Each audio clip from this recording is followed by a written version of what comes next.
Oi, pessoal, saudações a todos. Estamos aqui de volta com mais um programa no nosso 11Cast. Hoje nós vamos falar sobre plano suplementar de saúde com um especialista do ramo, o Dr. Rivalino Cardoso, que vai tirar nossas dúvidas, vai dar informações assim que a maioria das pessoas não tem conhecimento. Então nós vamos tratar desse assunto aí que é de interesse de muitas e muitas pessoas da nossa coletividade. Boa noite, doutor Rivalino. Como vai? Tudo bem? Tudo jóia. Saudações. Muito obrigado. Obrigado pelo convite aí. Para mim é um prazer estar aqui com vocês e trazer, realmente informações que são de interesse, talvez de pelo menos um quarto da população brasileira, né? Hoje, 51 milhões de pessoas no Brasil têm plano de saúde. Quase um quarto da população brasileira, e a verdade é que existe uma caixa preta muito grande, né? E vamos tentar trazer aqui para a sua audiência alguns pontos que eu acho que são muito importantes deles terem conhecimento, mas não só isso, né? Ampliar o nível de consciência sobre determinados problemas que às vezes eles não têm ainda, e que talvez desse bate-papo aqui a gente consiga, quem sabe, inclusive, salvar a vida de algumas pessoas. Ok, obrigado. Antes de começarmos, propriamente dito, gostaria que você falasse um pouquinho sua formação profissional, sua experiência nessa área, tá? Perfeito. Bom, eu sou advogado há 14 anos, né? Sou tributarista de formação, vamos colocar assim. Fui professor universitário durante 6 anos na área tributária. E aí você pode se perguntar, mas Rivalino, o que você está fazendo na área de saúde, né? Bom, apesar da minha paixão pelo direito tributário, hoje eu sou, né, diretor dentro do meu escritório. Hoje nós temos um time com 30 pessoas e o meu papel no escritório hoje, obviamente, que é um papel estratégico, um papel tático. Hoje a gente conta com um time talvez muito mais qualificado tecnicamente do que eu. Então talvez eu seja, e eu acho isso muito bom, a pessoa menos capacitada tecnicamente para a operação do direito dentro do meu escritório.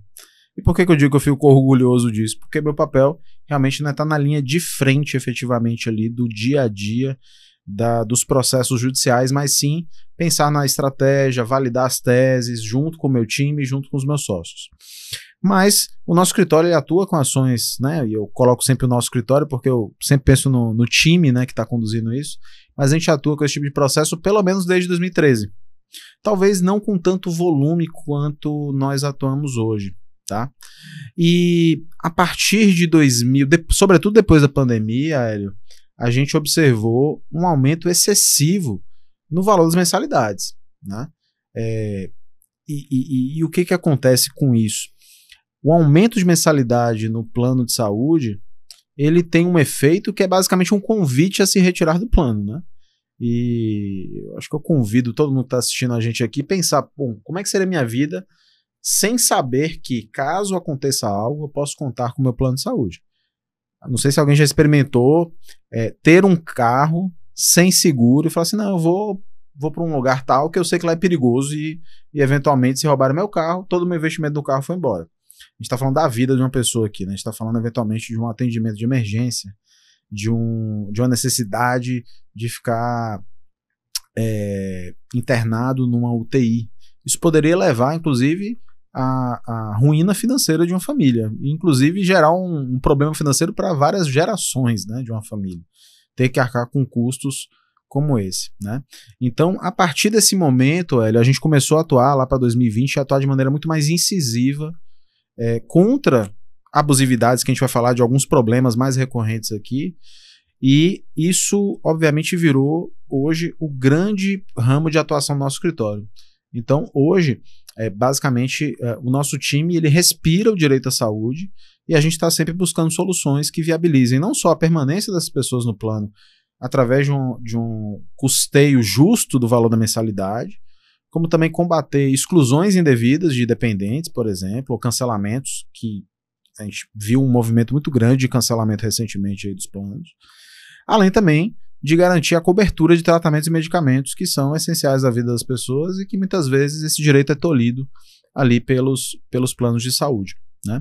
Então, eu dividiria minha formação aí como uma base sólida dentro da área tributária, que mexe com muito número, com questões complexas, e que depois a gente entendeu uma demanda de mercado muito forte, o que foi nos levando, direcionando para esse nicho, e hoje é a maior área de atuação, tanto dentro da minha vida profissional, como do nosso escritório. Antes da gente entrar propriamente dito no tema, em tela, eu queria falar um pouquinho sobre o Sistema Único de Saúde, que é o SUS, né? Sim.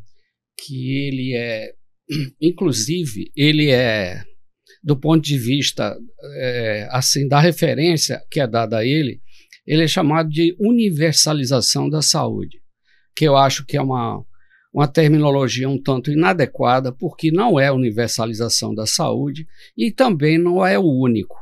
Eu acho que existem até alguns senões aí nessa questão do nome. Isso é a minha opinião. Por quê? Porque o Sistema Único de Saúde, suas bases foram lançadas depois da Constituição, melhor dizendo, de 1988, e que, naquela oportunidade, visava uma abrangência muito grande, porque 60% da população brasileira, naquela oportunidade, não tinha acesso ao serviço de saúde, estava aí meio que, né, ao Deus dará. Então, houve esse objetivo, né, por parte do governo de tornar o país com muita capilaridade com relação os serviços de saúde, né, oferecidos à população. No primeiro momento, você teve ganhos expressivos, à medida em que você pôde oferecer para as famílias esse tipo de serviço extensivo à família como um todo, não só a um ou outro, né? Você teve também como resultado, não tão imediato, mas um pouco mediato, a questão da redução da mortalidade infantil. Foi reduzida em cerca de 3 a 4 vezes nos primeiros anos, como uma resultante positiva do sistema que havia sido implantado, né? Só que a população brasileira, ela está envelhecendo. Isso é um fato. A população brasileira está envelhecendo e cada vez mais o Estado brasileiro ele precisa investir cada vez mais em saúde para atender essas pessoas que necessitam muito mais do que aquelas outras de uma faixa etária inferior. Com a questão da restrição fiscal que o país atravessa, eu vejo que isso fica um tanto quanto comprometido. Sobrecarrega os estados e os municípios. Então, eu queria fazer essa primeira introdução aí para uma contraposição entre você ter um serviço que é prestado à população brasileira por parte do SUS, mas que ele não dá conta disso tudo. Embora ele tenha ganhos expressivos, embora você possa ter serviços assim oferecidos à população, desde uma simples aferição da pressão, certo, cardíaca, bem como realização de transplantes, que o SUS também realiza, participa. Mas isso são pontos extremos e tal, e eu acho que a gente tem que mediar o intermediário, o que está no meio disso tudo. Então, eu queria primeiro colocar isso e queria saber qual a sua reflexão em relação ao SUS em contrapartida com os planos suplementares, que são os planos de saúde, né, que estão à disposição da população. Como é que isso impacta positivamente ou negativamente, tanto de um lado como de outro? Então, é uma pergunta meio vasta, né? Mas eu queria que você falasse sobre isso. Bom, maravilha. Bom, você está me convidando a essa reflexão agora, né? E eu vou fazê-la aqui ao vivo com você. Bom, eu penso o seguinte, né? Como usuário também do Sistema Único de Saúde, porque, por exemplo, minha filha de 2 anos e meio já se vacinou por diversas vezes na rede privada e também na rede pública, né? Nós nos vacinamos na rede pública. Normalmente, quem tem plano de saúde não utiliza a rede pública para outros tipos de serviços, né? Sobretudo exames, porque talvez os maiores gargalos do SUS hoje sejam os exames. Consultas, sobretudo com generalistas, normalmente o acesso é até fácil. O problema é quando são problemas mais sérios, você precisa ter acesso a especialistas, acesso a exames, né? Que de fato existem, estão à disposição, mas num volume e quantidade tão pequeno que muitas vezes, assim como dizem que a justiça tarda, mas não falha. Eu acho que quando ela tarda, ela falha. A mesma coisa quando a gente está falando da saúde, né? Mas eu penso que é uma coisa que eu até brinco no escritório. A gente não pode falar que nós somos um escritório especializado em ações contra plano de saúde. Sim, nós temos do outro lado os planos, mas a gente se enxerga muito mais como um vetor de equilíbrio na relação contratual, né? A gente entende e enxerga, por exemplo, dentro dos planos que são, obviamente, o sistema suplementar de saúde, porque se todo mundo hoje tivesse que ser devolvido ao sistema público, algo que já estava muito perto de colapsar, certamente colapsaria, né? Então, eu enxergo que, de fato, eu enxergo uma relevância muito grande dentro do SUS, entendo que existem suas fragilidades, né? Eu acho que o problema fiscal não é um problema fiscal só relacionado à saúde, mas em vários outros aspectos. Se a gente for falar de transporte público, segurança pública, aumento excessivo e curva de Laffer aqui, falando já de tributos, aí a gente realmente não dá para pensar em qualquer tipo de mudança no nosso país sem antes falar de uma reestruturação administrativa, uma redução de uma responsabilidade realmente fiscal e não a ginástica contábil para estar encaixando despesa e aumentando taxa, né? Estamos, inclusive, vendo aí nas redes sociais uma série de memes com o nosso ministro da Fazenda, né? Justamente relacionado a esse anseio no aumento da carga tributária e, obviamente, uma certa impopularidade porque começou a pesar um pouco no bolso da classe menos abastada. Então, quando as pessoas começam a enxergar que a carga tributária, ela de fato está custando no bolso de quem não efetivamente paga o boleto do imposto, mas ele entende que agora ele está pagando mais caro por um produto porque o imposto aumentou, esse é um ponto importante para a gente entender. Mas como o assunto aqui, até para não fugir muito, é sistema público e privado de saúde, eu entendo que é muito importante que o plano, obviamente, enquanto uma organização, um conjunto de organizações que atende um determinado público, ele, obviamente, que ele também precisa perseguir o lucro, ele precisa garantir que essas pessoas sejam bem tratadas e assistidas para que essa relação ela se mantenha sempre saudável, né? Então, de um lado, o plano puxa, de outro lado, o consumidor tem que estar ciente dos seus direitos para puxar um pouco essa relação para um equilíbrio e que todo mundo possa ali gozar da melhor maneira possível daquilo que foi contratado. Não existisse um sistema privado de saúde que desse esse sustento, certamente nós já estaríamos com um sistema público extremamente colapsado, né? Eu não tenho dúvida disso. E, diga-se de passagem, existe muito litígio envolvendo o direito à saúde também contra o Estado, né? Medicamentos que o Estado deveria fornecer, né? Regulações que o Estado precisa fazer. Então, existe muita demanda também na justiça envolvendo o sistema público de saúde, né? Mas não sei se eu consegui trazer aqui a minha visão, mas eu entendo e acho extremamente relevante a existência do SUS.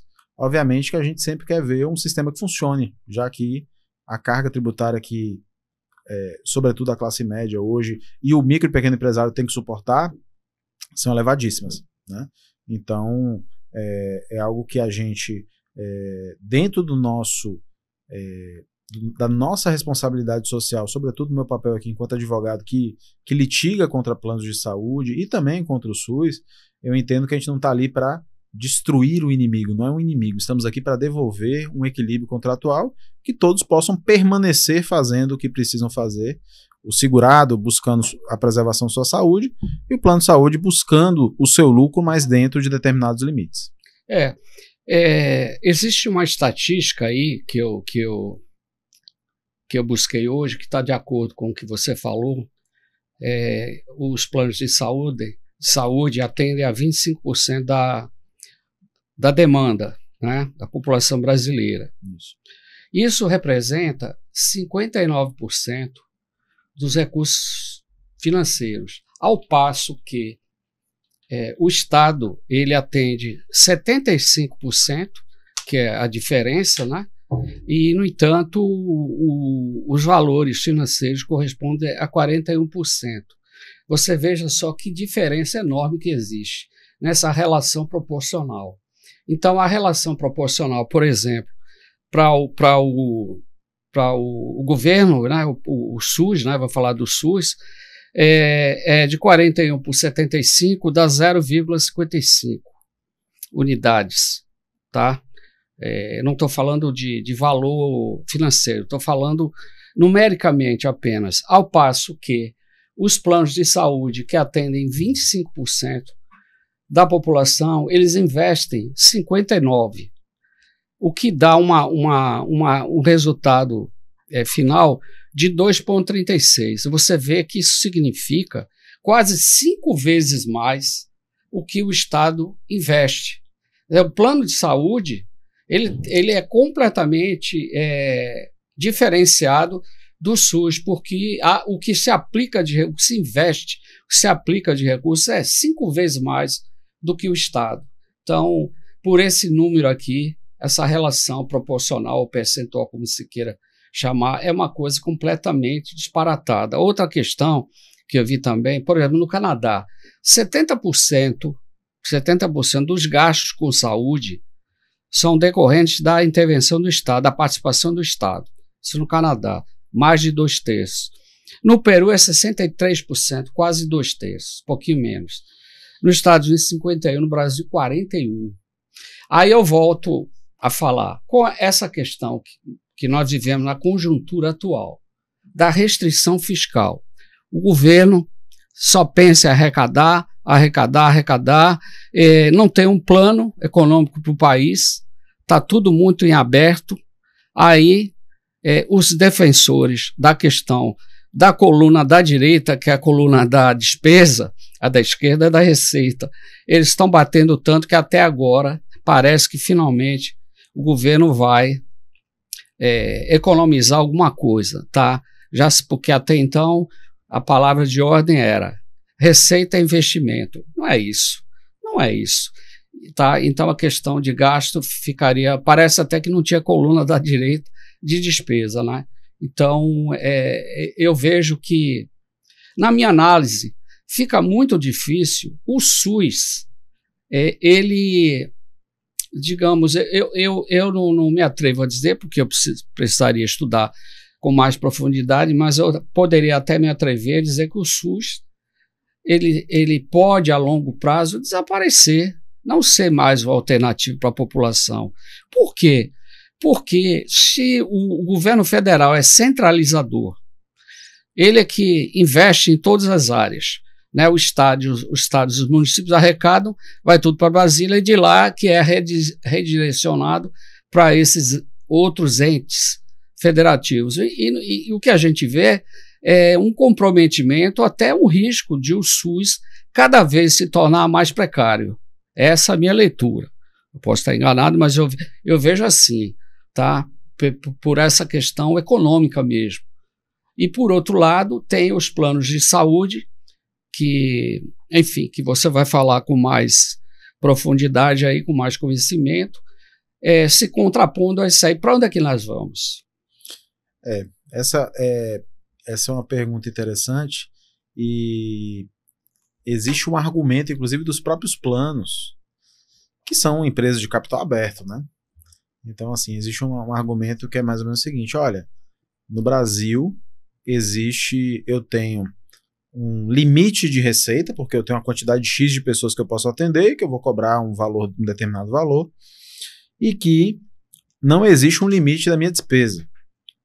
E isso esse é um argumento utilizado, por exemplo, para falar assim: olha, um plano foi condenado a custear um medicamento de alto custo. Quando eu digo alto custo, pode ser um tratamento que em um ano vai custar R$120 mil, ou até um medicamento para uma doença super rara, que um tratamento vai custar R$10 milhões.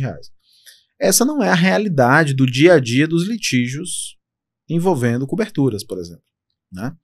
Essa é uma grande exceção. Até porque a doença em si é rara e o uso da medicação, portanto, também é algo muito ocasional.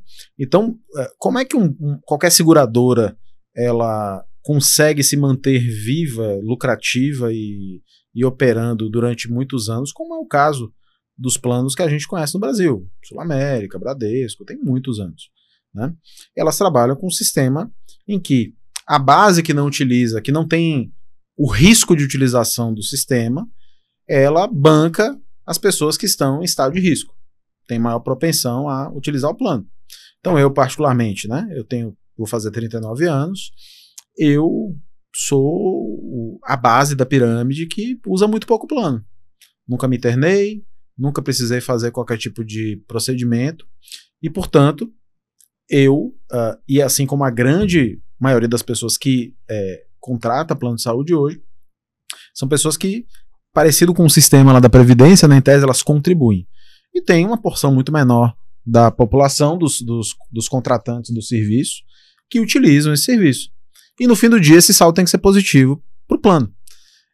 E é positivo para o plano. Se você entrar em qualquer RI, né, relação com investidores das seguradoras, você vai ver que os lucros são cada vez mais números recordes, né? Então, eu entendo que existe sim saúde financeira e viabilidade econômica para os planos e, obviamente, que isso é importante do ponto de vista social porque garante que as pessoas não voltem para o sistema público. Porque a grande verdade é que acaba sendo quase que um excludente. Se eu tenho plano, eu vou para a rede privada. Se eu não tenho plano, normalmente, eu vou para o SUS, né? Poucas pessoas vão utilizar de fato a rede privada ali pagando sem ser um sistema de credenciamento, né? Ou algum tipo de cartão de benefício que existe muito também. Mas eu entendo que enquanto essa base da rede privada, essa relação, ela continua dessa forma como está, isso existe há muitos anos, dificilmente a gente vai ter um alargamento dos usuários dentro do SUS. Agora, obviamente, que quando a gente fala de previdência privada, quando a gente fala de previdência pública, né, em que existe um sistema relativamente parecido com o do plano de saúde, no sentido de que existe uma base que contribui e uma base que se beneficia. Eu acho que a gente continuaria tendo ali algo relativamente saudável com um serviço, né, que atende a população em alguns aspectos, merece melhorias em outros, mas não existe nenhum indicativo na minha visão de que os planos estão caminhando para o seu desaparecimento, o que abarrotaria ainda mais o serviço público de saúde. Aí vem um outro ponto, e aí já entrando, vamos colocar assim, né, dentro do assunto 3 que a gente colocou aqui, que seriam os tipos de litígio, né? Só me permita claro. falar uma coisa. Eu estava falando de uma maneira mais macro, tá? Como eu vejo essa situação, essa contraposição entre aquilo que o governo oferece, que é o Sim. SUS, e os planos suplementares de saúde. Por exemplo, recentemente, há cerca de 3, 4 anos, as despesas de saúde do governo, elas totalizaram 284 bilhões de reais, 3,8% do PIB. Esse número é importante. Sim. A saúde suplementar, ela teve uma despesa de 428 bilhões, ou seja, 5,8% do PIB, 2% a mais. O que vai exatamente naqueles números que eu falei, governo 40% que investe em saúde suplementar 60%. Tá? Só que esses 40% que o governo gasta por saúde, eles atingem 75% da população brasileira e os 60% os 25%. Quer dizer, é uma relação completamente desigual. Isso varia de região para região, né? Por exemplo. Eu estou falando de maneira geral. Esse número que eu dei, 0,55 para o SUS, 2,36 para os planos de saúde suplementar. Quer dizer, eu tenho mania de ficar fazendo análise com número e tal. É a tal do primo pobre e o primo rico. Tá? Então, o que eu disse foi o seguinte, eu vejo ao contrário, eu vejo o seguinte, cada vez mais o SUS se depauperiza e cada vez mais os planos de saúde se fortalecem. A realidade é essa.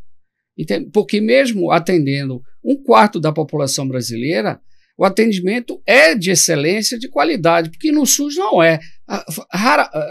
Salvo essas exceções que eu mencionei, da questão de transplante, de tratamentos mais de doenças assim, raras, enfim. Mas a gente sempre tem que fazer uma análise em cima da regra e não da exceção. Sim. Exceção é exceção, não conta. Claro. Entendeu? Então, só queria pontuar, mas continue naquilo que você ia falar aí. Não, perfeito. Por que eu acho que o caminho que eu vejo eventualmente de haver uma devolução, vamos colocar assim, um aumento da base de usuários do SUS e, em contrapartida, uma redução da base de usuários da saúde suplementar, é um movimento recente que a gente tem visto das operadoras de plano, que tem buscado de maneiras diferentes refinar, vamos colocar assim, os seus usuários. Refinar em que sentido? Buscar pessoas que realmente deem lucro para os planos. Então, se você pesquisar, né, desafio todo mundo a pesquisar aí, idoso sofre um reajuste de 300%.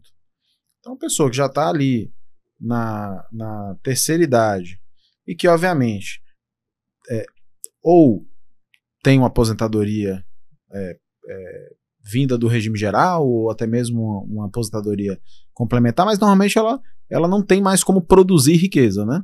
Então ela vai viver da riqueza que ela já produziu. E aí ela sofre um reajuste, que o plano dela sai de 3, 4 mil reais e vai para 12. A gente teve um caso recente aí que foi para 18 mil reais o plano de uma pessoa. Isso é um convite a sair do plano. Concorda? Esse é um convite. Então nós temos observado assim, reajustes cada vez mais abusivos, sobretudo quando a pessoa é uma usuária recorrente do plano, dos serviços da rede credenciada ao plano. Por outro lado, também a gente viu um movimento muito grande de exclusão de dependentes do plano de saúde. E isso, para mim, tem Quais foram os planos que tiveram, quais foram os tipos de plano que tiveram esse movimento, né? Foram justamente os planos que são menos rentáveis para as operadoras de plano de saúde. São os planos individuais, familiares. São planos que você já não encontra mais hoje no mercado, né? Então, basicamente, hoje a gente tem quais são os tipos de plano previstos na legislação. Você tem os planos de autogestão, e aí você tem CACI, Petros, Planserve. Você tem uma série de planos que são setoriais, né? Então, os funcionários de uma determinada empresa pública ou privada muito grande tem ali, se organizam e tem um plano à sua disposição. Você tem também os planos individuais familiares, que hoje em dia já não é mais comercializado, você não encontra eles. E daqui a pouco eu explico por que você não encontra eles. Você tem os planos coletivos por adesão, que basicamente são aqueles planos em que você tem algum tipo de vinculação com alguma entidade que organiza um grupo através, por exemplo, de uma Qualicorp da vida, de um intermediador, que contrata esse serviço de plano de saúde com alguma operadora, uma Sul América, um Bradesco, um Amigo, enfim. E por fim você tem um outro tipo de plano coletivo, que é um plano empresarial, né?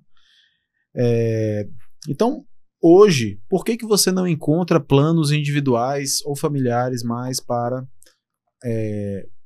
contratá-los? Porque estes planos, eles seguem justamente uma série de limites que a Agência Nacional de Saúde Suplementar, que é a ANS, determina, tanto com relação às regras para cancelamento do plano, como também para regras de reajuste. Então, só um exemplo aqui. A ANS acabou de publicar, cerca de um mês atrás, que os reajustes dos planos para o ano 2024 seriam, planos individuais e familiares, seriam de até 6,95%. Tá? Então quer dizer que se você pagava R$100, não é o caso, obviamente não existe plano desse valor, R$100, a operadora de plano poderia lhe cobrar esse ano R$106,91.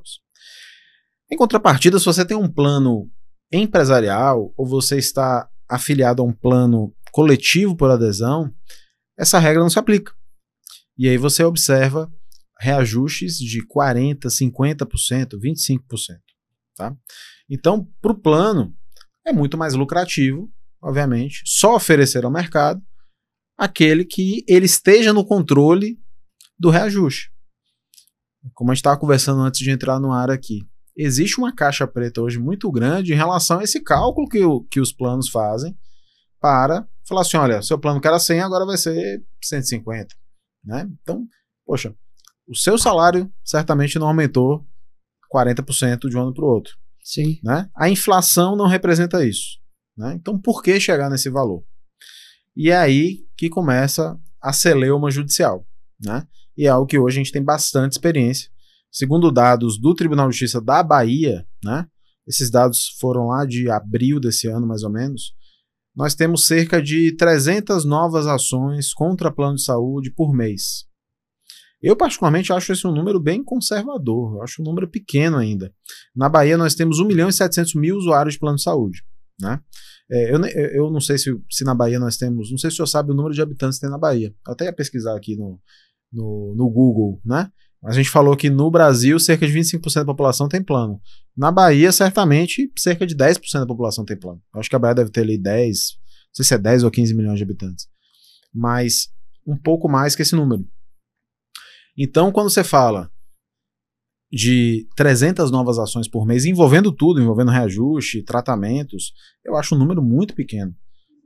São 15 milhões, né? Então, a gente está falando um pouquinho mais aí do que 10% da população baiana tem plano de saúde contratado, né? Então, quando a gente fala de 300 ações, isso não é nada.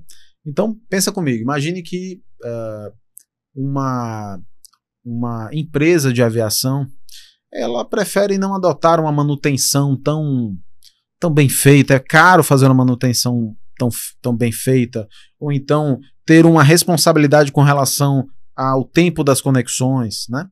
E aí, você tem um avião lá com 200 pessoas, você tem um compromisso, por exemplo, profissional, você deveria chegar no seu destino naquele horário, e em razão de um atraso por culpa da companhia, você perdeu aquele compromisso ali. Enfim, sem querer entrar no direito em si, mas a grande verdade é que naquele avião que tem 200 pessoas, eventualmente, uma vão entrar com a ação. Então, o que vale mais a pena?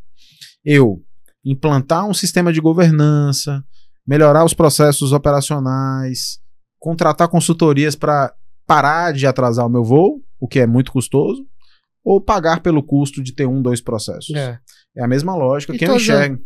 Em todas as áreas é assim. Exato. Então é a mesma lógica que eu enxergo também dentro dos planos. Agora, eu queria lhe fazer uma pergunta aí, que de leigo mesmo. Claro. Por que todo ano, quando é divulgado o reajuste dos planos de saúde muito acima dos índices inflacionários, a resposta mas a ANS autorizou. Como se a ANS, a Agência Nacional de Saúde, fosse assim uma entidade acima do bem e do mal, que ela determina aquilo e não se discute mais. Mas o fato Por que se coloca dessa forma? E outra questão, já adiantando, que eu tinha te perguntado aqui antes da gente começar, quais são os insumos considerados para você medir o reajuste dos planos de saúde? Porque, por exemplo, o IPCA, que é o índice que mede a inflação do Brasil, ele tem lá aqueles itens pré-determinados que muita gente sabe quais são. No caso dos planos de saúde, ninguém sabe. Pelo menos eu não sei. Eu acho que a maioria não sabe. Eu também não sei. E também não é divulgado isso. Eu não sei. Pois é. E dentro dos processos judiciais, ninguém diz o que é. Então eu já tinha como se justifica isso? Exato. Bom, deixa eu explicar um pouco. E aí eu acho que é um momento importante para quem está em casa poder fazer uma reflexão sobre o seu plano, né? Então, hoje nós atendemos dezenas de pessoas todos os dias com essa mesma dor. Olha, o plano de saúde está muito caro. Eu não sei se eu aguento pagar mais um mês. E uma coisa é quando você fala assim, eu vou fazer um downgrade, eu vou sair de um plano bom e eu vou para mais ou menos. Outra coisa é quando o cara já está num plano que ele fala assim, é daqui para o SUS. E pode ter certeza que essa é uma dor latente, que ninguém quer ter. Poxa, eu estava acostumado a ter um plano de saúde, agora eu não posso mais ter. Então quer dizer que quando minha filha estiver doente, em vez de ir bater no São Rafael, eu vou bater num posto de saúde, eu vou bater no HGE, em algum local em que eu sei que talvez não seja tão rápido, né? E obviamente longe de mim estar querendo falar mal dos hospitais públicos, não é isso. Mas obviamente a gente sabe que a velocidade no atendimento é algo extremamente importante, né? E, obviamente, a cobertura que você vai ter para determinadas coisas, né? Determinados problemas de saúde. Mas, basicamente, hoje, qual que é o problema, né? A gente teve uma espécie de demanda reprimida também por conta da pandemia, né? Então, a gente teve aquele momento ali inicial em 2020, momento de abril até talvez novembro, em que tudo estava muito fechado, né? E as pessoas realmente não estavam querendo fazer os seus exames de rotina, fazer suas consultas normais, né? Houve uma demanda reprimida que depois também, quando as coisas, os negócios voltaram a receber as pessoas, aí a gente teve também um aumento muito grande do número de atendimentos. E aí os planos, eles realmente começaram a praticar aumentos assim, exorbitantes. Não que eles já não vinham descumprindo as normas, porque, como você disse, a ANS... Primeiro, a justificativa dos planos de que a ANS autorizou não é verdade. A ANS, ela só cuida do limite de reajuste para os planos individuais familiares. Ela não trata das relações quer dizer, ela regula os contratos, mas existe uma liberdade negocial dentro dos planos empresariais e coletivos por adesão. Só que existe um negócio chamado falso coletivo. E esse é o grande divisor de águas dos aumentos excessivos. Porque o que acabou acontecendo no Brasil? Como eu não quero mais, enquanto plano de saúde, comercializar um plano individual, o que eu faço? Rapaz, abre um plano, abre um MEI, contrata o plano de saúde para sua família pela empresa. Existem, portanto, isso a justiça já entende dessa forma, aliás, há algum tempo, o que a gente chama de falsos coletivos. A grande verdade é que hoje existem dois tipos de falso coletivo. Eu tenho um falso coletivo empresarial e eu tenho um falso coletivo por adesão. Isso me permite, eu vou explicar aqui as duas modalidades. O que é um falso coletivo empresarial? É você, empresário, que foi obrigado a contratar um plano de saúde para você, sua família, seus sócios e a família deles, e que esse plano ele tem menos de 30 vidas. E perceba, é bem possível que às vezes você é empresário e tem uma empresa com 50, 60 funcionários e que você tem um plano de saúde para eles, mas esse é um outro contrato. Certamente o seu plano, o plano contratado para você e sua família não é o mesmo plano contratado para os empregados. Esse plano, ele é falso coletivo porque ele, na verdade, ele é um plano familiar contratado pela uma PJ. A única diferença é que você tem uma PJ ali. E, sobretudo, o entendimento da justiça baiana é que esses planos empresariais abaixo de 30 vidas, eles devem ser tratados como planos, devem ser enquadrados como planos individuais. Inclusive, nós temos súmula das turmas recursais aqui do Tribunal de Justiça da Bahia, e que eu arrisco dizer que eu nunca vi nenhum processo indo até a turma recursal, que seria a última palavra aqui na Bahia sobre esse assunto, que não tivesse esse mesmo entendimento, até porque já existe súmula. O que é uma súmula? Eu já julguei tanto esse processo que eu vou, vamos definir que é assim que se julga tal tema, né? Então hoje é algo que... É a jurisprudência. É uma jurisprudência com uma orientação para julgamento já, né? Já o plano, então esse é o plano coletivo, esse é o falso coletivo empresarial, né? Inclusive a própria justiça admite que se entre em nome dos sócios. Então não precisa nem entrar em nome da empresa. Eu posso entrar com a ação, já que se trata de um plano familiar disfarçado de um plano empresarial. Não caracteriza uma burla, não? Não caracteriza uma burla, porque na verdade essa é uma situação criada pelos próprios planos. Eu desafio o senhor a achar um plano individual para contratar. Ah, eles aceitam, é? Aceitam, claro que aceitam, né? Perceba, a justiça aceita, tá? Perceba que o plano é contratado pela PJ, tá? É o que inclusive se chama de PJ, que são os planos empresariais com menos de 30 vidas. Inclusive tem um regramento diferente dos planos empresariais acima de 30 vidas pela própria ANS. Então, quando a gente está falando aqui de um plano empresarial contratado para o funcionário, por exemplo, acima de 30 vidas, essa regra não se aplica, tá? Mas quando a gente está falando de um plano empresarial contratado para a família, seja de um único sócio ou de todos os sócios, a justiça entende que os reajustes e as regras de cancelamento seguem as mesmas definidas para os planos individuais e familiares. O que traz um grande alívio para as pessoas. Por quê?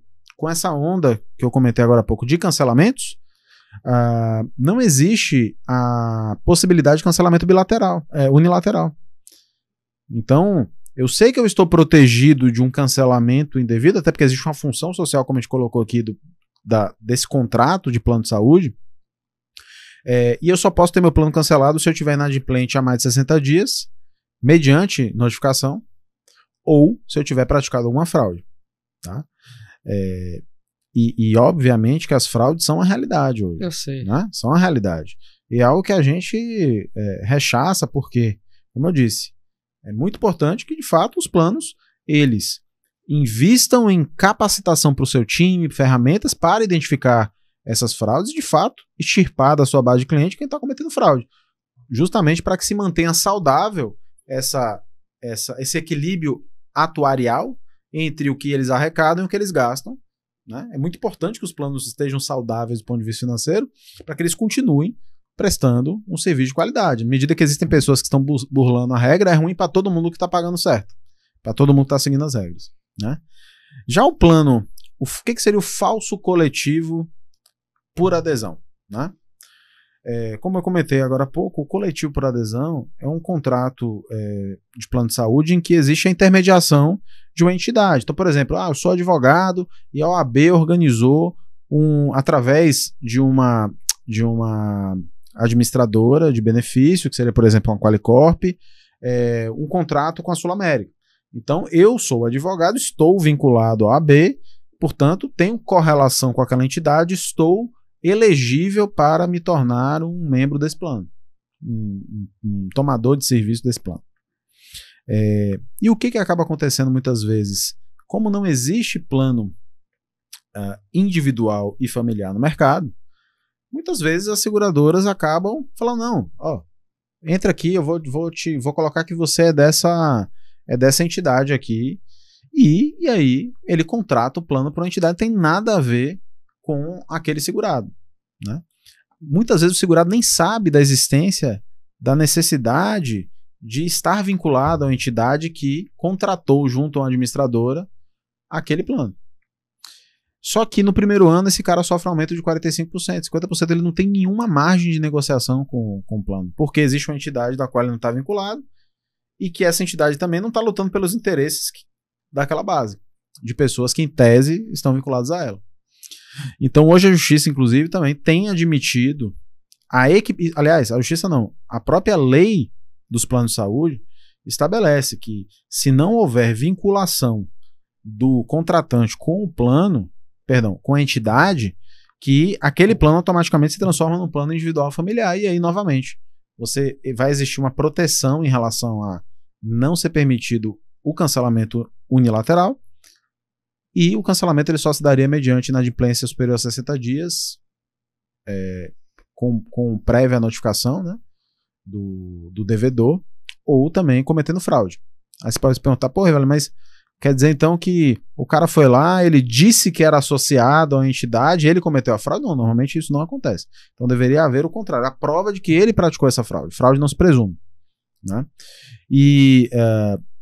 Então hoje, né, talvez os principais litígios envolvendo reajuste na justiça tratem da questão do enquadramento desse plano empresarial, que na verdade é um plano familiar, e da discussão da existência de um falso coletivo por adesão.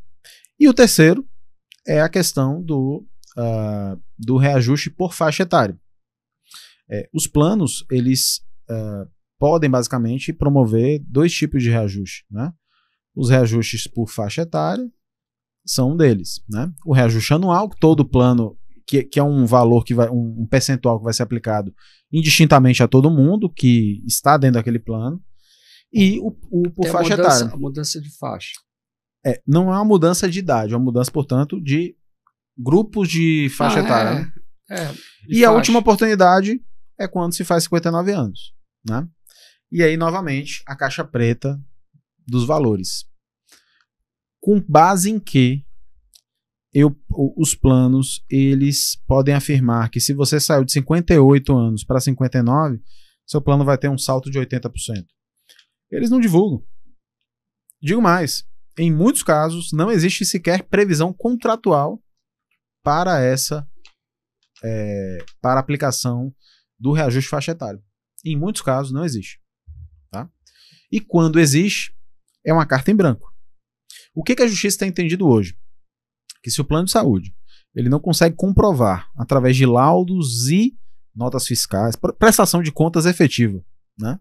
E isso não existe nos processos, a justiça tem limitado, quando existe previsão contratual, a 30% quando o segurado chega a 59 anos. Esse tem sido o comportamento que a gente tem observado na justiça. Quando não existe previsão contratual, normalmente a justiça tem determinado a exclusão desse reajuste, e quando existe previsão contratual sem a comprovação matemática e embasada no aumento de custos setoriais, eles limitam a 30% esse reajuste por faixa etária. Isso eu estou falando na última linha ali, né? Agora, a questão da expectativa de vida, isso não é considerado, não? Tanto para homem como para mulher. Por exemplo, há 50 anos, a expectativa de vida do brasileiro não passava de 60 anos. Então, a pessoa com mais de 60 anos, há 50 anos passados, era um ancião. Exato. Hoje em dia, a pessoa de 60 anos é uma pessoa de meia idade. Ela não é velha, não é uma anciã. Exato. Então, isso não é considerado também, não, para efeito de você minimizar esses reajustes absurdos, porque isso tem que ser levado em consideração também. Afinal de contas, né, a ciência está avançando, medicamentos, terapêuticas e tal, que estão prolongando a vida, prevenção, alimentação, exercício físico, na verdade, espiritualidade, que as pessoas entendem que isso também ajuda muito. Claro. Então, tudo isso não é colocado na balança, não? Como eu disse anteriormente, na justiça já se enxerga, porque é ali que a gente coloca a prova, né? Olha, você tem que provar, né? Então, se eles não divulgam os laudos, na justiça que eles são obrigados a juntar os laudos, eles também não juntam. Eles não trazem como prova no processo esse gasto setorial que justificaria esse aumento. Por isso que existe uma aleatoriedade muito grande e quem acaba sofrendo com isso são as pessoas que, obviamente, estão enquadradas nesses planos que não são individuais. Por exemplo, meu plano é um plano de 1998, que meu pai resolveu fazer lá atrás e a gente mantém até hoje, é um plano individual. Então, os meus aumentos são segundo a tabela da ANS de fato. O que eu consigo promover hoje para as pessoas que nos procuram? Enquadrá-las dentro desse mesmo tratamento. Isso gera previsibilidade, porque eu sei que no ano que vem eu vou ter um aumento pelo menos até aquilo que a ANS determina, e são aumentos muito mais razoáveis, né? Inclusive, no ano de 2022, a gente, na verdade, deveria haver uma redução do valor do plano. 2022 e 2021, me fala a memória agora aqui. Justamente porque se identificou uma redução no uso, né, do serviço, né? Depois, obviamente, que teve um aumento de 15%, porque houve uma busca muito grande pelo serviço, já que havia aquela demanda reprimida ali. Mas é uma caixa preta, Hélio. É uma caixa preta. Existe um índice que se chama FIPE Saúde. Você conhece o FIPE dos veículos. Mas a FIPE também mede um índice de aumento à saúde. E quem normalmente utiliza a FIPE Saúde são os planos de autogestão, como a CACI, por exemplo. Tá? Mas mesmo a CACI, em muitas oportunidades, é um regime bem diferente de discussão judicial, porque se tem que não é uma relação, por exemplo, de consumo, né? Uma relação entre associados ali. Mas mesmo a CACI tem dificuldade de provar na justiça porque que, apesar de no contrato vigorar que o índice será o FIPE Saúde, eles normalmente cobram um valor maior. Né? Agora, além dessa questão, dessas majorações absurdas, tirante essa parte aí financeira, quais são as maiores queixas contra os planos de saúde? Certamente, negativa de tratamento hoje tem sido um problema muito grande.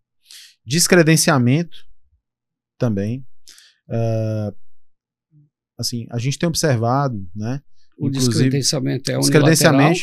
Muitas vezes vamos lá, nós temos descredenciamento da rede prestadora, né? De clínicas, enfim. A gente pegou um caso interessante essa semana. Foi o seguinte: nós temos um cliente lá do Reajuste, né, que tem um filho com o transtorno do espectro autista, e ele vinha fazendo tratamento já há muito tempo em uma clínica. Depois de passar por algumas, né? E recebeu a notícia recentemente de que essa clínica está sendo descredenciada do plano dele. Isso quer dizer o quê? O filho dele vai ficar sem assistência. Vai ficar sem assistência.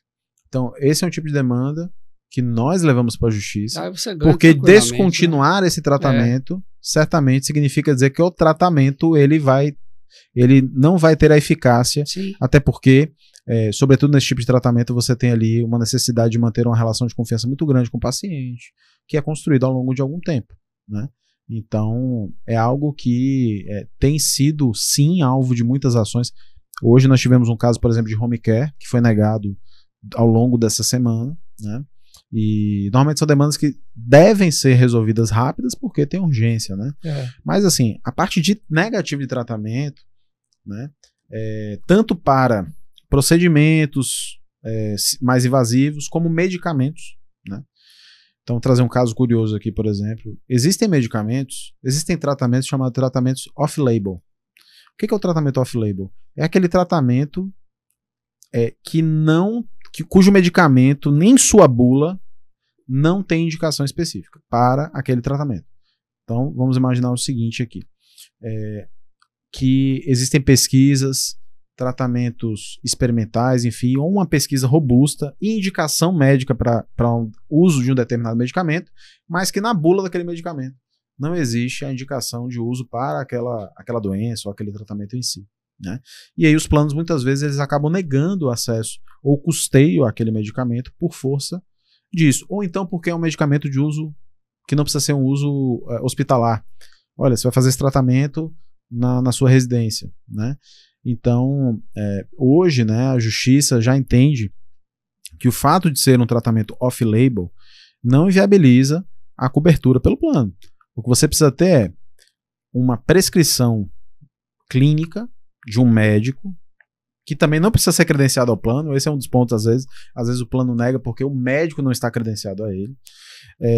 Mas você precisa de um laudo médico indicando que aquele medicamento deve ser utilizado para o seu tratamento, independente de constar ou não na bula. Obviamente que aí você vai trazer, e aí entra o papel do advogado especialista, trazer justamente todo a fundamentação também junto com o laudo médico para justificar a necessidade de custeio daquele medicamento. Então, obviamente que não é papel do advogado dizer qual tratamento que enfim, o autor da ação, o segurado, ele deve trazer. Ele simplesmente está buscando garantir aquilo que o médico entende que é melhor para ele. Vou te dar um outro exemplo também de questões relacionadas aqui a tratamento, né? Existem cirurgias, por exemplo, plásticas, que não necessariamente têm a finalidade estética, né? É muito comum, por exemplo, que pessoas que fazem bariátrica, elas tenham necessidade de retirar o excesso de pele por uma questão, inclusive, clínica, né? De fato, a indicação de que você, para completar o seu tratamento, você vai precisar de um procedimento que muitas vezes também é utilizado para finalidade estética, mas que o médico entende ali que a não retirada, por exemplo, daquele excesso de pele, ela vai representar um insucesso do tratamento. Você vai ter ali uma dificuldade de mobilidade, uma dificuldade de manutenção das suas atividades diárias, que é justamente aquilo que se busca dentro de um tratamento desse. Uma reparadora após mastectomia, por exemplo, né, quando se retira os seios após, por exemplo, a identificação de um câncer de mama, né? Então, havendo indicação médica para a realização da cirurgia com a finalidade clínica e não estética, os planos também deveriam cobrir esse tipo de procedimento, né? Nós temos um caso aqui, só para deixar claro, para perguntar, de um conhecido nosso que o filho dele tem epilepsia e ele está querendo fazer uso, por exemplo, de cannabis medicinal. Ele Sim. pode entrar na justiça para o plano arcar essa cobertura, por exemplo? Pode entrar na justiça, né? Esse é um tema que a gente está estudando agora, né? A gente não tem nenhum processo ainda, mas a gente já vê um movimento muito grande de abertura, né, da cabeça dos juízes, da própria ciência para aceitar esses tratamentos, né? Então a gente tem visto sim uma série de decisões favoráveis nesse sentido. O que é o grande marco na obtenção ou não de uma decisão favorável, muitas vezes é como o laudo médico é feito, né? Obviamente que o laudo médico tem que ser feito pelo médico de uma maneira responsável e obviamente que ele tem que fazer indicando essa medicação, acreditando ele que é um tratamento que de fato vai ser eficaz ou que vai minimizar ali, né, as sequelas os sintomas daquela doença, mas que a justiça tem sim entendido de maneira positiva nesses casos, tá? Mas só reforçando que hoje eu não posso trazer nenhuma experiência profissional específica em relação a isso, mas que a gente observa que a justiça tem sim atuado dessa forma. Se uma pessoa quer fazer um plano de saúde, uma família, como saber que plano de saúde que é bom, que é recomendável? Quais são os parâmetros assim que você tem que pesquisar para saber? Olha, eu acho que um ponto muito importante é entender se essa família está insatisfeita com um plano e quer contratar um outro, né? Esse é um ponto importante. Ou se ela não tem plano e eu quero contratar um outro. Não tem plano. Bom, eu entendo que, assim como qualquer prestador de serviço, a gente deve buscar referências, né? Em primeiro lugar, tem que caber no orçamento doméstico. Tem que caber no orçamento. Ponto de partida. Exatamente, tem que caber no orçamento. É importante também, hoje você tem várias ferramentas para entender o nível de satisfação de outros clientes, né? Uma coisa que a gente gosta muito lá no escritório, por exemplo, eu sempre peço para os meus clientes avaliarem a gente no Google. Por quê? Porque é um indicador para quem não nos conhece. Então, se você cair num restaurante, por exemplo, num lugar que você nunca foi, você vai pesquisar lá no Google, vai pesquisar no TripAdvisor, você vai achar ali as avaliações. Hoje você tem, por exemplo, ferramentas como Reclame Aqui. Certamente, todos os planos vão ter um número muito grande de reclamações, né? Agora, então, do ponto de vista da reclamação... Só me dê claro. Um minutinho para fazer um parênteses aí. Você falou isso. Eu pesquisei hoje à tarde qual é o melhor plano de saúde que tem e qual o pior. Sim. Não vou citar o nome, claro. Evidentemente, mas o pior, em outra lista, em outra classificação, em outra análise, ficou em segundo. Então, é uma coisa subjetiva, né? Eu acho que a questão do caber no orçamento... Por exemplo, a rede credenciada. Você acha que isso eu acho que é um fato importante? É um fato importante. E isso é muito regionalizado também, né? Então, a depender de onde você esteja no Brasil, existem planos que têm uma rede maior e outros planos que têm uma rede menor. Os planos mais tradicionais, né, eles tendem a ter uma rede de cobertura maior, né? E eu também não preciso citar nomes aqui. Mas, sobretudo, eu acho que um ponto que é muito importante é entender como manter uma relação mais longeva possível com o mesmo plano. E quando eu trouxe na nossa situação hipotética aqui, por que é importante saber se a família já tinha um plano ou eles queriam contratar um do zero? Porque existe um erro muito grande das pessoas em cancelar um plano existente para entrar num novo, em vez de fazer uma portabilidade. E por que eu digo isso? Porque ao fazer uma portabilidade, você carrega as carências com você. Então você já cumpriu as carências lá atrás. E a gente, de vez em quando, pega clientes desavisados lá no escritório e fala assim, poxa, agora acabei de saber que eu contratei o plano, eu já estava grávida, cancelei o outro, estava grávida, eu não sabia que eu tinha que cumprir carência. Existe uma série de carências ali que você deve cumprir. Se você já tem uma relação mais longeva com o plano, então você, obviamente, não precisa cumprir essas carências. E aí entra, por isso que eu acho que é muito interessante, e não estou aqui incentivando as pessoas, obviamente, a buscar justiça, mas entender dos seus direitos. Por isso que quando você, sabendo que está sofrendo algum tipo de abusividade, busca os seus direitos, em verdade você está lutando pela sua manutenção daquele plano. Porque a grande verdade é que as pessoas, quando, por exemplo, diante de uma negativa no tratamento, ou diante de um aumento abusivo na mensalidade, qual é a primeira coisa que vem à mente? Vou trocar de plano. Só que ela sai de um plano A para um plano B. De um plano B no outro ano, porque todo ano você vai ter um aumento. No plano B você vai para um plano C. Daqui a pouco você vai ter que ir para o SUS. Então essa dança das cadeiras, uma hora, não vai ter mais cadeira para sentar, né? Então acho que pensar sempre, ao contratar um plano, analisando regionalmente qual que tem a melhor rede de cobertura, acho que é um bom critério para começo de conversa. Caiba no seu orçamento. E segundo, estar sempre atento aos seus direitos, porque isso é generalizado, os aumentos são abusivos em todos os planos, e que é muito importante que o segurado ele esteja ciente dos seus direitos e lute pela relação longeva com seus planos, com o plano de saúde. Eu tenho um exemplo aqui do nosso empreendimento, que já por conta de 12 a 15 anos aqui os funcionários todos têm plano de saúde. Inicialmente, eles pagavam uma parte do plano, pagavam 1/3 e o condomínio 2/3. Aí a coisa foi não crescendo, resolvemos fazer com que eles não pagassem nada, o condomínio bancasse tudo. Mas aí começou a aparecer essa situação aí, ano a ano, tá? De um aumento abusivo, e aí a gente teve que ficar pulando de galho em galho. E à medida que a gente ia para outra empresa, né, de saúde suplementar, era bastante atrativa até em relação ao que tínhamos até então. Aí migrávamos, porque estava bem aquém daquele valor que a gente teria que pagar com a correção que tinha sido apresentada, né, com o reajuste.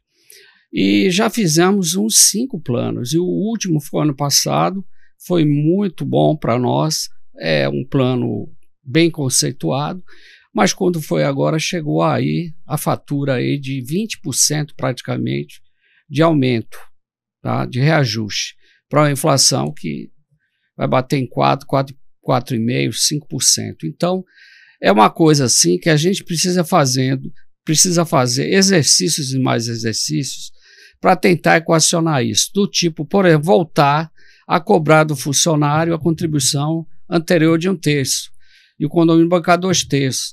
Quer dizer, a gente precisa ficar fazendo esses exercícios aí para não ter que migrar para um 6º plano de saúde, que vai se mostrar atrativo agora e que daqui a um ano vai chegar outra fatura assim que de a gente arrancar os cabelos, entendeu?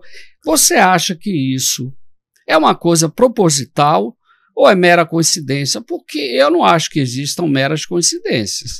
Sincero e honestamente, eu acho que a gente vive num mundo extremamente competitivo, profissional, às vezes até de uma maneira muito selvagem, né? Entendeu? Então, como é que a gente se situa nisso? Por outro lado, hoje em dia, o funcionário, o empregado ter um plano de saúde é um benefício social muito grande, né? E a gente, por questões humanitárias, a gente entende dessa forma e quer proporcionar para o funcionário esse tipo de coisa, porque eu acho que eles merecem, são tempos modernos, né? Antigamente não havia nada disso, não havia vale transporte, nem ticket de alimentação, plano de saúde, nada disso havia. São conquistas sociais dos trabalhadores que a gente tem que reverenciar, mas por outro lado, a gente fica numa situação difícil, porque, por exemplo, como aqui é um condomínio, eu vou ter que majorar o condomínio, a taxa condominial, coisa que ninguém quer. Mas é inevitável, porque não só o plano de saúde vai aumentar, salários também aumentam, energia, água, tudo aumenta. Exato. Entende? Então a gente tem que acompanhar isso. Mas que na rubrica plano de saúde é um crescimento exponencial, é uma coisa assim fora de propósito. Aí você vai ter que enfrentar um condômino numa assembleia que ele vai lhe colocar na parede, né? Não é possível, como se você fosse o cara que criou aquilo, né? Que deu causa àquilo, que não é né? Sobretudo, entendeu, doutor Rivalino? Sobretudo dentro dessa relação, né? Que aí, esse é o verdadeiro, vamos colocar assim, plano empresarial, né? Ali a gente não está falando de um plano familiar contratado por uma PJ. Um dos pontos que pesa muito dentro desses reajustes de planos empresariais reais é a questão da sinistralidade, né? Então, eu já participei até de alguns eventos de consultorias de RH, justamente trazendo para a empresa, vamos colocar assim, a necessidade de conscientização dos seus funcionários, de melhoria de qualidade de vida, justamente para que busquem menos a utilização do serviço, porque em tese a sinistralidade seria um fator preponderante para o aumento desses valores. Eu confesso que eu não tenho opinião formada, tomando como base o que a gente vê dos reajustes que a gente combate todos os dias, a tendência seria dizer que são aumentos aleatórios e que não necessariamente tem a ver com a sinistralidade, né? Mas, infelizmente, para esse tipo de plano, né, acaba sendo uma alternativa viável. Pular de galho em galho dentro daquilo que cabe no orçamento do negócio, né? Essa é uma triste realidade, realmente. E hoje, no cenário atual, do ponto de vista jurídico, eu não enxergo nenhuma solução que realmente fosse capaz de resolver isso. Nós temos aí planos que nos últimos três anos tiveram alavancagem de 52%. A gente pegou um caso de coisa 100%. Absurda. A gente pegou um caso que eram 700 Nos pessoas últimos dentro do 3 plano. anos a inflação não chegou a 15%. Entende? Agora eu queria lhe fazer uma pergunta que me pediram para lhe formular, Sim. que é essa questão da exclusão dos filhos, dos dependentes, que ultrapassaram 21 anos de idade. E que tem a ver, não sei se tem a ver ou não tem, pelo menos eles mencionaram com a questão da Receita Federal, considerando dependente, não dependente, o que é isso, o que é aquilo, enfim, essa coisa aí entrelaçada. Aí. Perfeito. Assim, tem acontecido com bastante frequência que os dependentes dos planos, sobretudo os planos individuais ou familiares, né? Inclusive em alguns planos bem antigos mesmo, né? Que o filho muitas vezes ele nasceu já com aquele plano, em que cartas foram enviadas comunicando o seguinte: primeiro, pedindo para que o titular comprovasse a relação de dependência financeira, né? E, em outros casos, simplesmente comunicando a exclusão, né? Então, a gente já viu esses dois tipos de situação. Uma carta prévia em que, olha, me prove que o seu filho depende financeiramente de vocês, e outra simplesmente falando, olha, seu filho não é mais seu dependente e estou excluindo ele. Até tal data ele tem cobertura, depois disso você se vira. E a grande verdade é que essa é mais uma prática abusiva e bastante recorrente dos planos. Então esse cancelamento dos dependentes é abusivo, primeiro, porque em 90% dos casos não tem previsão contratual, e segundo, previsão contratual da necessidade de dependência financeira. E nos casos em que houve posteriormente inclusão nos contratos de que o dependente poderia ficar até 21 anos, né? Que, na verdade, os comunicados eles são feitos quando a pessoa já tem 30, 40 anos, 35 anos. Então, já se gerou uma expectativa de direito nessas pessoas, né? Então, no primeiro caso, em relação à dependência financeira, não existe base legal e nem base contratual para exigir isso. E o que os planos estão querendo justamente é o quê? Que esse cara saia de um plano que tem as características de um plano individual e familiar, portanto, os reajustes são pela ANS, bem menores, para levar ele para um plano que é coletivo por adesão ou um plano empresarial. A grande verdade é que eles estão tentando a todo custo limpar essa base de clientes que têm planos individuais e levá-los para essa outra categoria. A justiça, a baiana, onde a gente tem vários processos inclusive sobre isso, tem realmente entendido dessa forma e mantido as pessoas dentro dos planos, né? Justamente porque não existe hoje qualquer tipo de base legal nem contratual que permita, né, esse tipo de atitude pelos planos. No caso de um dependente ter problema, vamos supor, psicológico, sobretudo se estiver em tratamento. Aí é mais grave ainda, né? Sobretudo se estiver em tratamento. Se você estiver em tratamento, mesmo que você tivesse dado causa eventual aí a essa rescisão, você não poderia retirar agora, esse beneficiário. Independentemente de idade? Independente de idade. Independente de idade. Temos casos diversos. Anos, a pessoa tem problemas psicológicos assim. Inclusive esses planos familiares, quando foram criados, eles foram criados justamente com a ideia de perpetuidade. Né? Ele é um plano familiar. Então por que não contratar um plano para cada pessoa da família? Né? Não, é um plano familiar. E que realmente, na eventual morte, por exemplo, do seu titular, vamos colocar assim, quem deu início àquilo ali, os dependentes deveriam continuar no plano. Né? Então, esse tipo de atitude tem sido muito recorrente e a justiça ela tem realmente se solidarizado com essas pessoas que não vão encontrar novos planos individuais para contratar. E o que está acontecendo, mais uma vez, é uma forma de convite a uma migração de plano. Eu quero que você vá para um plano que é melhor para mim enquanto seguradora. Bom, aí nós temos aqui, voltando aqui para o roteiro, acelerar um pouquinho, resolução, o que fazer, canais administrativos judiciais. Bom, o que é que você recomenda aí? Bom, infelizmente, Hélio, infelizmente mesmo. Administrativo não funciona não, né? Não funciona.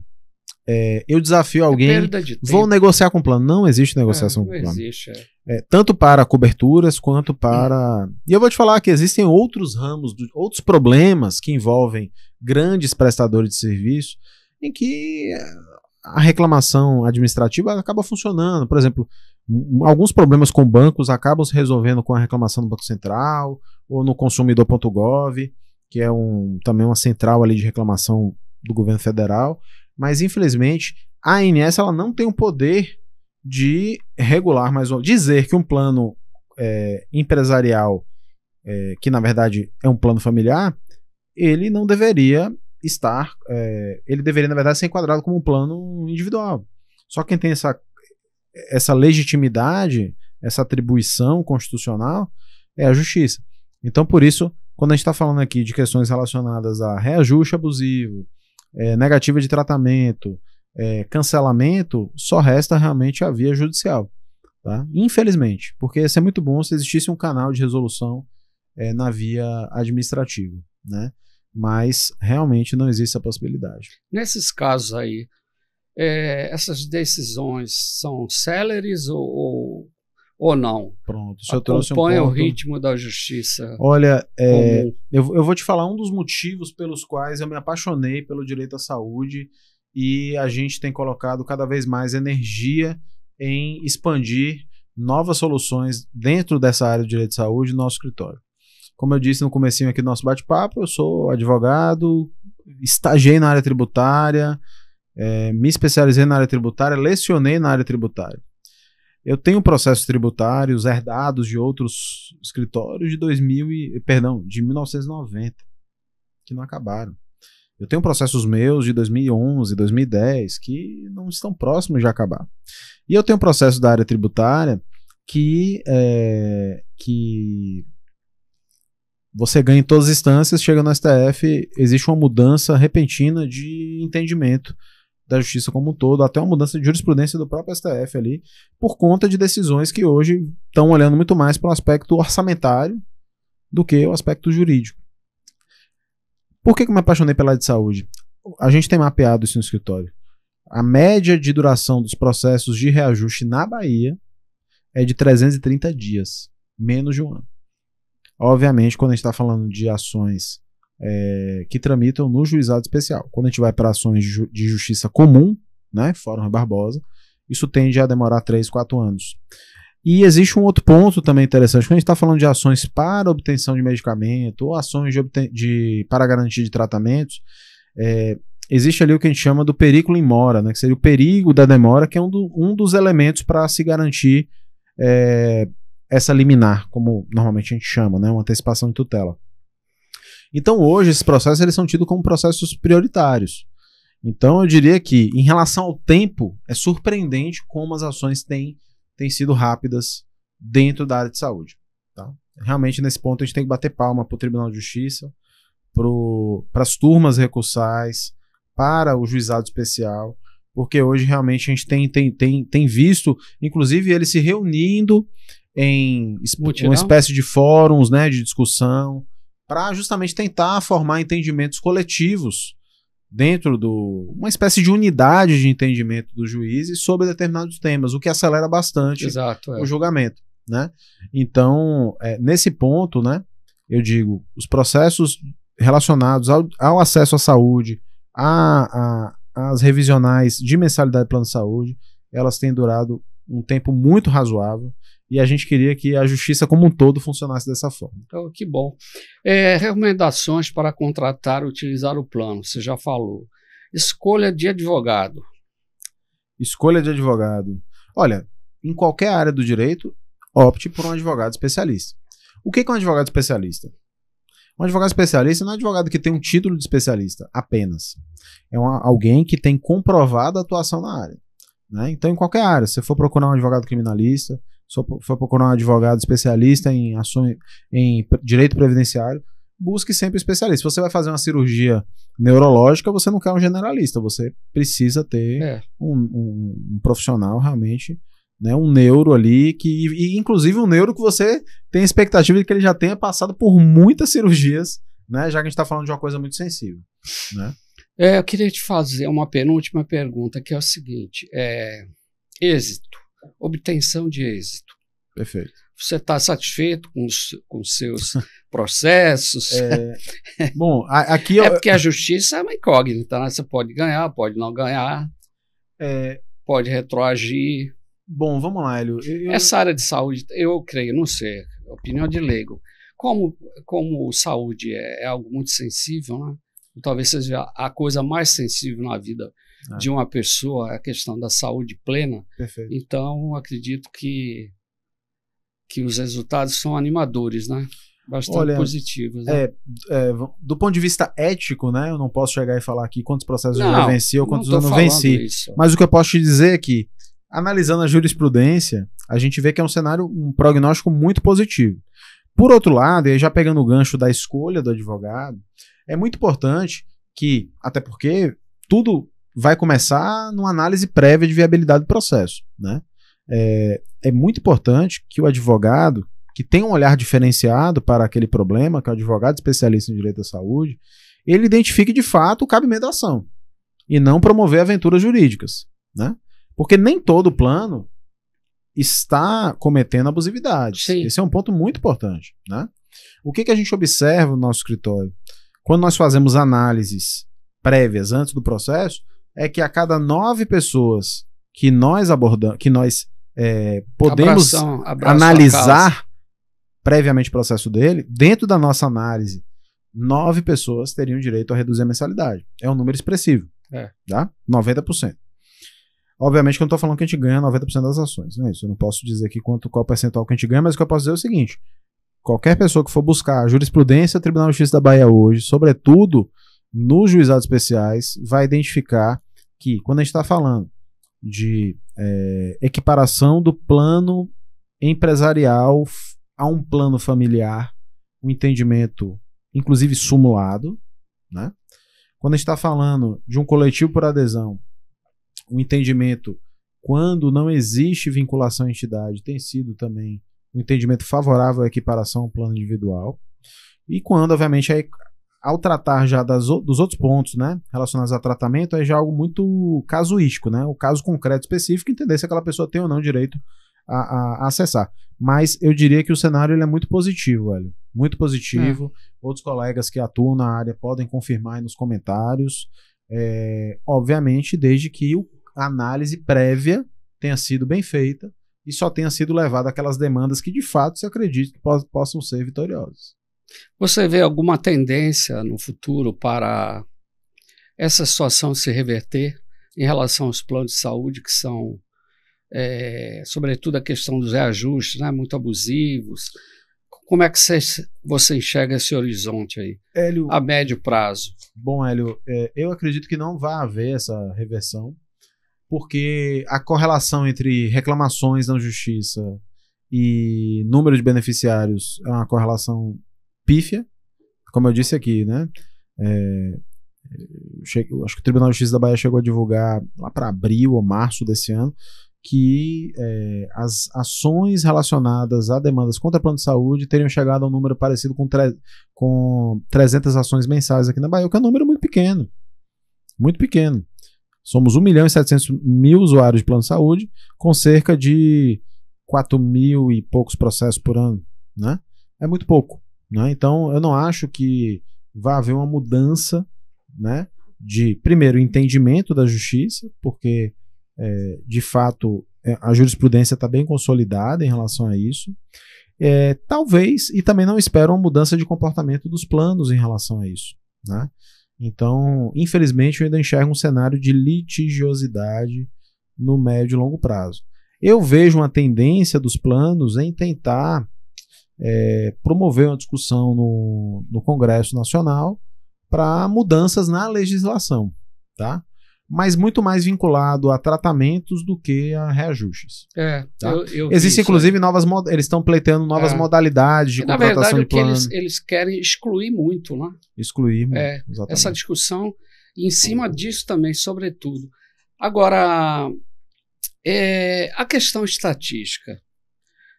Nós temos todo ano essa situação que é muito veiculada aí na imprensa, porque os planos exageram nos reajustes e tal.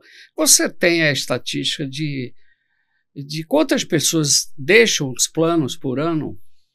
Não Quer dizer, o número cada vez diminui mais ou o ingresso é maior? Não acredito que seja. Eu não sei te dizer. Porque muita gente, é como você falou, o cara está no limite, na fronteira entre o plano de saúde e o SUS. Se ele tem lá aquela informação de que o plano vai ter, sei lá, um reajuste muito além do que ele poderia suportar, a tendência é ele sair do plano, né? Então, essa estatística existe ou não? Hélio, eu não tenho esse número, mas existe, por sinal, um órgão super interessante de consultar, que é o IDEC, que é um Instituto de Defesa do Direito do Consumidor, né? Na verdade, um Instituto de Estudos do Direito do Consumidor. Fica em São Paulo, né? O IDEC, inclusive, já patrocinou várias causas de interesse coletivo, né? Como os expurgos inflacionários, enfim. Posso ter errado até o nome efetivo aqui do Instituto, tá? Mas o IDEC, ele tem uns estudos relacionados a qual que seria o maior reajuste praticado em um determinado período de tempo, das ações que são levadas para a justiça, quantas são deferidas, quantas são indeferidas, né? São julgadas positivamente ou negativamente. Então existe esse estudo, que eu cheguei a consultar esse estudo, deve ter uns 3 anos, eu confesso que os números não estão muito frescos aqui na minha mente. Esse estudo existe, sobretudo sobre a judicialização dessas questões relacionadas a reajuste. Mas eu não tenho esses dados relativos à quantidade de novos contratantes, pessoas que saíram por justamente não estarem mais ali com capacidade econômica para suportar os custos do plano. Os planos de saúde não divulgam isso. Não, certamente não. Certamente a informação que é contra eles, né? Exatamente. Mas a nossa esperança, né, é de que, de fato, existam canais mais eficientes de resolução, né?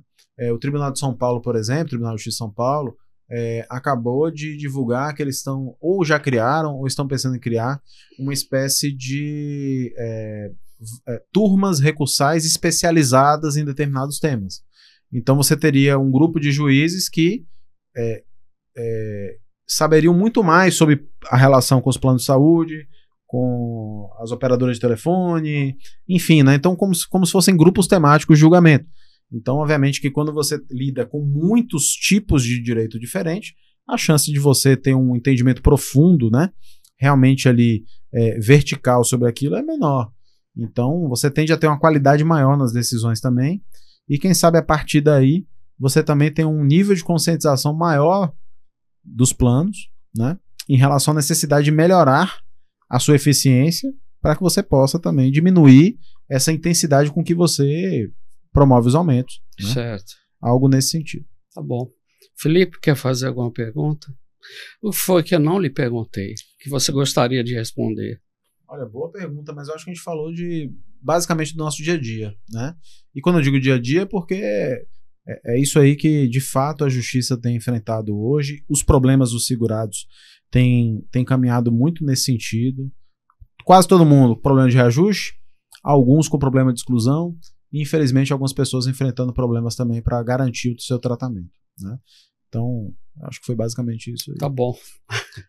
Obrigado pela presença, pelos esclarecimentos.